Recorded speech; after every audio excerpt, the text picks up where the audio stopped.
어, 제가 두 번째 회동 녹화를 못했습니다. 예, 그래서 일단 다른 거 다 빼고 뭐, 뭐 어떻게 투자하고 뭐 이런 거 다 빼고 투자 받는 입장에서 자영업에서 기업으로 넘어가는 그런 포인트를 한번 잡아보자 해서 요 부분만 따로 녹화를 하겠습니다. 개인 사업자와 법인 사업자가 이 사업을 할 때 어떻게 다른지에 대해서 설명을 좀 드릴게요. 투자를 활용한 이 법인 사업자고요. 자기 자본을 써서 사업하는 이 개인 사업자가 1년 뒤에 어떤 결과를 만드는지 이 표로 한번 만들어 봤습니다. 그래서 굉장히 단순화시킨 이런 수치고요. 이론이라고 생각하시면 되는데 실제로 현실에서도 도입이 되는 내용입니다. 자, 볼게요. 개인 사업자 같은 경우는 4,500만 원을 투자해서 이 배달 음식점을 하나 오픈을 했어요. 그랬더니 월 매출이 2,500만 원이 나옵니다. 그럼 이 매장 하나의 가치를 우리가 얼마로 산정할까? 누구한테 판다면 그렇게 해서 저희가 5천만 원으로 잡았고요. 예, 되게 대략 잡은 거죠, 그죠? 4,500 투자하고 돈 뭐 좀 버니까 한 5천만 원 정도의 매장을 팔 수 있다. 매장의 가치는 5천만 원입니다. 그래서 월 2,500만 원 나오는 매출로 뭐 인건비 빼고 월세 빼고 예, 쭉 해서 돈을 모아서 어디서 돈 좀 모아서 해서 또 2호점을 내는 거죠. 이렇게 이제 모아서 내기까지 한 12개월이 걸리더라. 그래서 1년이 지나니까 총 매출이 이 두 개의 매장에서 월 5천만 원이 나온다. 그리고 이 매장을 팔았을 때 권리금 정도로 해서 한 5천만 원씩은 받을 수 있다. 이렇게 되죠. 근데 우리가 투자를 활용한 주식 회사에 이런 주식을 활용해서 투자를 활용해서 법인 사업체를 운영하게 됐을 때의 차이점을 한번 보겠습니다. 자, 9%의 이자를 준다고 하고 투자금을 4,500만 원을 모집했어요. 예. 그렇게 해서 매출이 2,500만 원이 똑같이 나옵니다. 매장 가치 5천만 원 똑같죠, 그죠? 근데 여기서 조금 차이가 뭐냐면 이 회사, 즉 법인, 주식 회사의 가치가 5천만 원으로 별도로 잡힙니다. 예. 자, 이 개인 사업자 같은 경우는 이렇게 여러 개의 이제 사업을 한다고 하면 이 개인 사업자를 사고 팔기가 굉장히 모호합니다. 그래서 이 매장의 권리금을 갖다가 이제 붙여서 파는 거고요. 법인 사업자 같은 경우는 이 하나의 법인이 운영하는 이 두 개, 세 개 호점의 그런 매출을 기반으로 해서 회사의 주식 가치를 산정할 수가 있어요. 그러다 보니까 회사 가치가 이제 이렇게 이제 매겨지는 거죠. 자, 그래서 매장도 가치가 있지만 이 회사도 가치를 지닌다. 나중에는 어떤 일이 발생하냐면 이 운영하는 회사가 늘어날수록 회사 가치가 기하급수적으로 엄청나게 늘어나게 됩니다. 주식 가치가. 볼게요. 예, 9%의 우리가 이자를 주고 4,500만 원을 채권을 4,500만 원어치의 채권을 발행해서 2,500만 원의 매출이 나는 업장을 하나 만들었습니다. 매장 가치 5천만 원, 회사 가치는 매장 가치랑 똑같이 갈게요. 자, 2,500만 원 매출이 나니까 이 정도는 괜찮죠, 그죠? 그래서 3개월 뒤에 우리가 약간 요 정도 시점에 이제 리스크 테이킹 하는 거지만 그래도 조금 서둘러서 매장을 오픈을 합니다. 그래서 똑같은 패턴으로 9%의 이자를 주고 4,500만 원을 조달해서 2,500만 원의 매출을 내게 됩니다. 그러면 월 매출 5천만 원 나오죠, 그죠? 매장 가치 요거 하나에 5천만 원, 2호점 하나에 5천만 원. 자, 근데 다른 점이 있다면 뭐냐면 회사 가치는 이 5천만 원과 5천만 원을 합친 1억이 되는 거죠. 예, 되게 단순하게 볼게요. 이 매장 가치를 합하면 회사 가치가 된다고 보겠습니다. 자, 그리고 똑같은 패턴으로 3개월 뒤에 9%, 4,500, 2,500.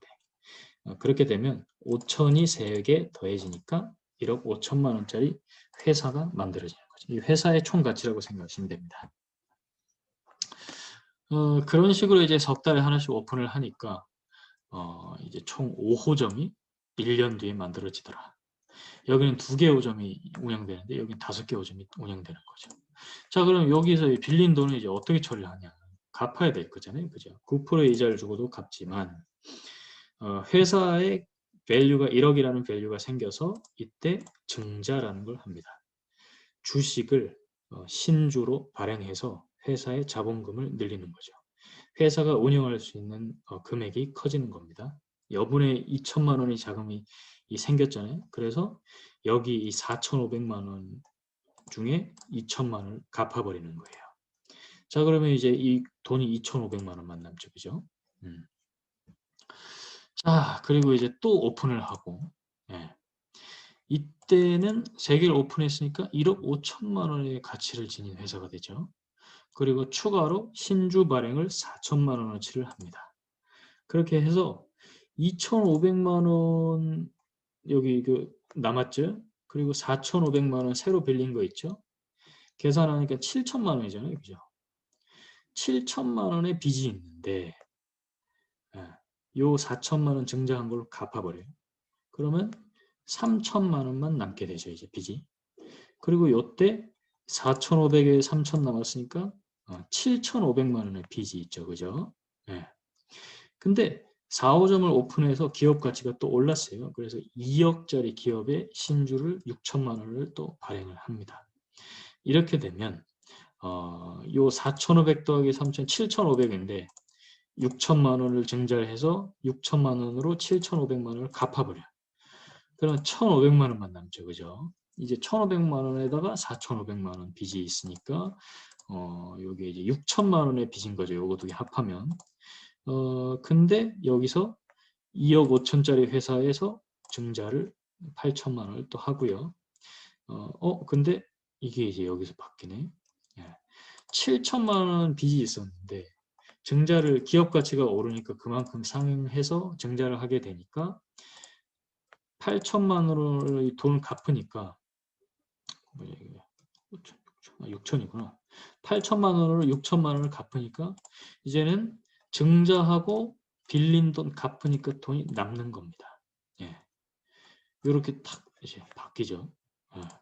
그럼 이 돈 갖고 얘도 갚아버리죠. 그 뒤에는 어떻게 될까요? 이제 이 투자는 받지 않는 거죠. 왜? 받을 필요가 없어지는 거죠. 그러니까 자기 자본 매출 플러스 이런 증자한 걸 통해서 더 이상 투자를 받지 않고도 뭐 이것도 투자기는 하지만 기업을 이제 회사를 직영점을 계속 낼 수 있는 그런 현금 여력이 1년 뒤에 이제 생기니까 2년 차부터는 더 기업 가치가 올라가고 그죠? 더 파워풀한 그런 현금 흐름을 가지면서 사업을 운영하는 거예요. 그러니까 개인 사업자랑 이 법인 사업자가 법인 사업자 중에서도 이걸 이제 금융 채권과 주식을 활용한 사업자를 이길 수가 없는 겁니다. 예. 이게 이론적으로 이렇게 했지만 실제로도 활용이 가능한데 이게 재밌는 게 뭐냐면 스타트업이라고 부르는 게 벤처 투자잖아요. 벤처 투자에서 보통 이 증자를 활용을 하는데 아이러니하게도 이 어플리케이션, 앱 비즈니스 하는 쪽에서 이렇게 증자를 막 하고 사업을 하고 사실은 증자도 이제 투자를 받는 거니까 그렇게 해서 유의미한 데이터를 뽑아내는 게 굉장히 어렵습니다. 그래서 앱 뭐 유저가 몇 명 늘었는데 그게 이제 뭐 10,000명, 50,000명 돼도 사실은 이제 그 흑자 전환은 안 되고 그죠. 네. 근데 이 외식업에다가 이 벤처 투자 이론을 적용을 하니까 매출이 외식업은 좀 빨리 보이죠, 그죠? 예, 결과가. 그리고 이제 2,500 정도면 우리가 뭐 그렇게 무리한 게 높게 잡은 것도 아니잖아요, 그죠? 근데 이런 결과물들을 만들어내니까 외식업에서는 벤처 투자 이런 그 주식을 활용한 지분 투자를 활용하지 않지만 앞으로 우리가 활용하게 되면 굉장히 큰 기회를 우리가 가져갈 수 있겠구나. 그죠? 증자하고 나니까 돈을 안 갚아도 되잖아요. 돈을 갚고도 남잖아요. 그죠? 자, 그래서 요 회사 가치가 이렇게 올라가는 그게 여기 이제 매장에 비례해서 우리가 플러스했지만 실제 현실 세계에서는 이렇지 않고요. 더 급격한 커브를 그리면서 올라가게 됩니다.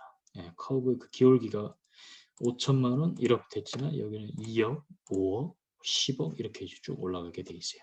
그러다 보면 이 정도 사실 증자해도 지분 희석이 덜하다는 거죠. 자, 그래서 요 두 개가 참 다르더라. 예.